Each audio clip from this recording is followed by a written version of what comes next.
Qaar ka mid ah ardayda wax ka dhigata dugsiga sare ee Mujaahid Qulaada Secondary School ayaa si qoto dheer uga warbixiyay sida ay haatan waxbarashada ay ula socdaan iyadoo waqti xaadirkan lagaga jiro waxbarashada dalkani Jamhuuriyadda Soomaaliland fasax cabsi la xiriirta cudurka COVID-19 ee dunida kaga sasiiyay sidoo kalena waxay mahadnaq ballaaran direen maamulka iyo macallimiinta dugsigaasi kuwan iyagoo arrimahaasi ka hadlaya. Bismillahir Rahmaanir Rahiim. Magacaygu waa Maxamed Abiib Daahir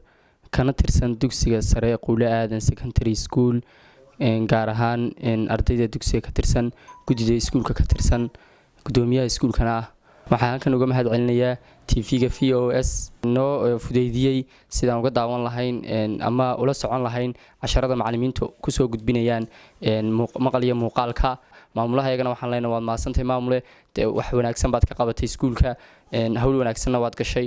si wanaagsan wada soo xidhay waad salaamaya assalaamu calaykum waraxmatullaahi wabarakaatu. Assalaamu calaykum waraxmatullaahi tacaala wabarakaatu. Magacaygu waa Cabdiraxmaan Cabdilaahi Cali dhigtay dugsiga sare ee Qulaada Secondary School. waxa mahad iskale Ilaahay subxaanahu wa tacaala noo suurtageliyay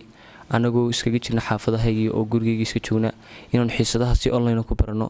ay waliba noogu suurtageliyeen Ilaahay noogu soo dhiibay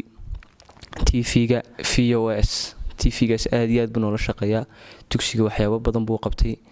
maamuluhuna aad iyo aad buu mahadsan yahay. casharadii horta si fiican bay noogu socdaan anigu waxaan ka mid ahay ardayda form 4 ee sanadkan baxaysa warwar badan bay nagu abuurtay marka laga yimaado xanuunkan waxay ahayd waqti adag oo fasax la galo kii ugu adkaa Somaliland ee soo mara arday kasta wuxuu ka gudbiyay dugsi oo sanad dugsiyeedkina gabagabo ahaa maadaama sidaa tahay haddana casharadii si toos ah noogu yimaadaan haddii ay noqoto qaab online iyo WhatsApp-kii iyo social media waxaan oran karaaba Somaliland mustaqbalka dambe online waxa loogu dhigo maamulkayga macallimiinteedu aad bay mahadsan yihiin maadaama ay dadaalkan iyagu noogu jireen channel YouTube noo sameeyay oo qaab walba xiisadahaygina lagu soo gudbiyay xiisadahayga oo dhanaanay naga baaqay. Magacaygu waa Cabdirasaaq Ismaaciil Maxamed waxaan ahay arday ka tirsan dugsiga sare ee Qulaada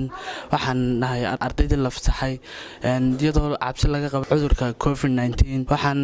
waxaana halkan la nooga dhigay casharadii waxaan xaggan uga mahad celinayaa macallimiinteeda iyo maamulahayaga sharafta leh aad ugu mahad celinayaa warbaahinta VOS News oo iyaguna runtii kaalin weyn ka qaatay sidii casharada la noogu soo gaarsiin lahaa hab online Abdikariin Ciise Cabdilaahi Stage wararka warbaahinta madaxa bannaan ee VOS News magaalada Hargeysa.